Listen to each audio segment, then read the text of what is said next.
શ્રી સ્વામિનારાયણ ભગવાનની જય. વચનામૃત પ્રથમનું 35મું કલ્યાણના જતનનું. અહીં બીજી કોઈ વાત જ નથી. કલ્યાણ ને મોક્ષ ને એવી આધ્યાત્મિક વાતો, સંસારની વાત જ નથી. પણ છતાંય મહારાજે અહીં નર્તન ધરી બંને કામ કર્યું છે. પણ એ વ્યવહાર છે ને એ ચૂસણી જેવું. એટલે બાળક હોય એને રબરની ચૂસણી કે પ્લાસ્ટિક ચૂસણી અડાડી દે, આખો દિવસ ચૂસ્યા કરે, તો એમાં એક કંઈ ટીપું દૂધ ના આવે.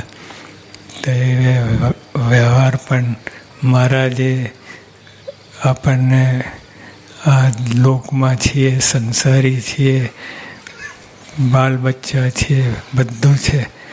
પણ મહારાજે એવી વાત કરી કે તમારે કલ્યાણનું જતન, મોક્ષનું જતન એના ઉપર ચડી ગયા.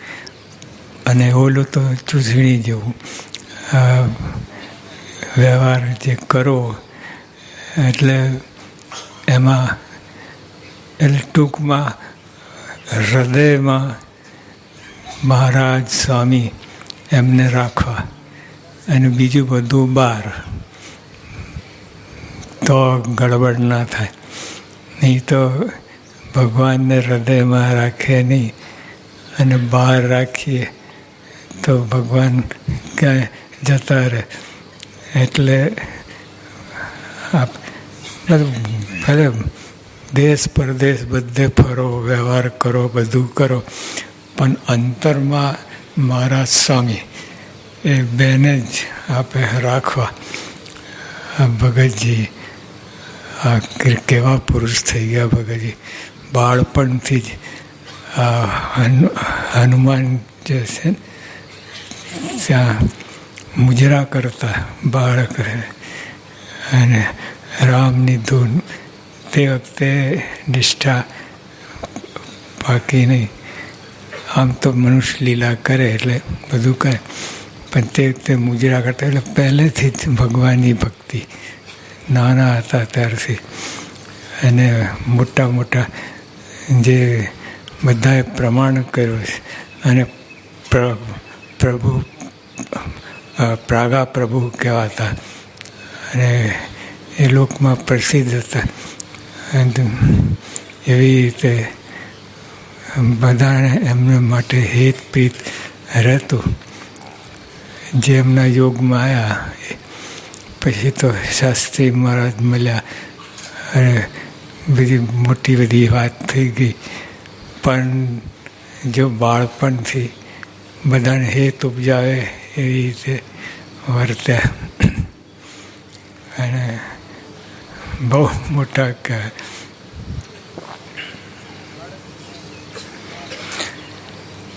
સ્વામિનારાયણ હરે સંવત 1876 પૌષ સુધી દ્વાદશીને દિવસ સ્વામી શ્રી સહજાનંદજી મહારાજ શ્રી ગઢડા મધ્યે દાદા ખાચરના દરબારમાં શ્રી વાસુદેવ નારાયણના મંદિર આગળ લીમડાના વૃક્ષ તરે ઢોલિયા પર ઉગમણે મુખારવિંદે વિરાજતા હતા અને સર્વશ્વેત વસ્ત્ર ધારણ કરતા અને પોતાના મુખારવિંદની આગળ મુનિની સભા તથા દેશ દેશના હરિભક્તની સભા ભરાઈને બેઠી હતી. પછી શ્રીજી મહારાજ મુનિ પ્રત્યે બોલ્યા છે, તમે પ્રશ્ન પૂછો કે અમે પૂછીએ. હવે બધા જ મહારાજને કે મહારાજ તમે પ્રશ્ન પૂછો. કેમ કે મહારાજને જે આપવું છે એ કોઈ ના આપે. એટલે બધા સંતો મહારાજને જ કહેતા. પણ મહારાજ પણ કેટલા નમ્ર, સીધી જઈને ઉપદેશ આપવા લાગ્યા અને મારી વાત સાંભળો એવું કાંઈ નહીં.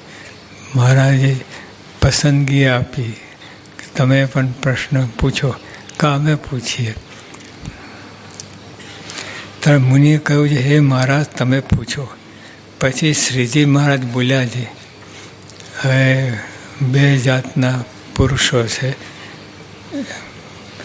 કોઈ પુરુષ છે તેમાં થોડી બુદ્ધિ છે, કોઈ પુરુષ છે તેમાં થોડી બુદ્ધિ છે, તો પણ પોતાના કલ્યાણને અર્થે જે જતન કરવું તેમાંથી પાછો પડતો નથી.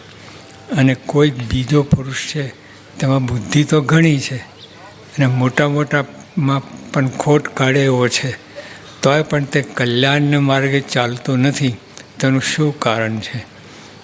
જો અને મહારાજે બે પુરુષ કહ્યા, માણસ વ્યક્તિ ના કહી પુરુષો કહે, એટલે બંને સારા છે, બુદ્ધિશાળી છે, બધું છે, પણ એક છે ને એક પોતાના થોડી બુદ્ધિ છે, ઝાઝી નથી, થોડીક બુદ્ધિ છે, પણ કલ્યાણના માર્ગે ચડી ગયા છે. અને બીજો છે એ બુદ્ધિ તો ઘણી છે, મોટા મોટામાં પણ ખોટ કાઢે એવો છે, એટલે બુદ્ધિનો દોડ. અને માન છે ને આ બહુ ખરાબ વસ્તુ છે. માનથી આ બધું થાય છે. માન હોય એમાં તો હવે તમને પોતાને નચાવે માન.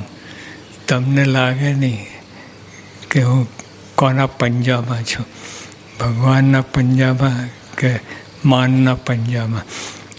માન જ બધું છે. બધાને ચોટલી પકડે, ધોલ થપાટ મારે અને ગાયબ થઈ જાય, અને ઓલાને ખબર જ ના પડે કોણ આવ્યું, કોને શું કર્યું. પછી પણ એ ગુંચાયા કરે માનને લીધે. અને ઓલે થોડી બુદ્ધિવાળો છે પણ કલ્યાણના જતન કરે છે, એટલે એને એ ભગવાનનો આશરો છે, ભગવાન તરફ, એટલે એને ભગવાન માન્ય છે, ભગવાનને આધારે બધું કરે છે. એટલે એ થોડી બુદ્ધિ છે તો એ બહુ કામની છે. અને આ ઝાઝી બુદ્ધિ છે, મોટા મોટા ખોટ કાઢે હોય છે બધું, પણ એની બુદ્ધિ મહારાજ આગળ વાત કરે છે. કોઈ પુરુષ છે તેમાં થોડી બુદ્ધિ છે, તો પોતાના કલ્યાણને જે જતન કરવું તેમાંથી પાછો પડતો નથી.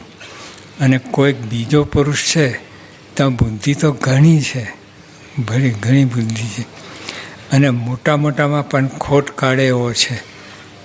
મોટા એટલે સામાન્ય નહીં, બધી મોટા મોટા જે મહાન પુરુષો થઈ ગયા એમાં ખોટ કાઢે છે. મોટા મોટા પણ ખોટ કાઢે એવો છે, તો પણ તે કલ્યાણને માર્ગે ચાલતો નથી. તેનું શું કારણ છે?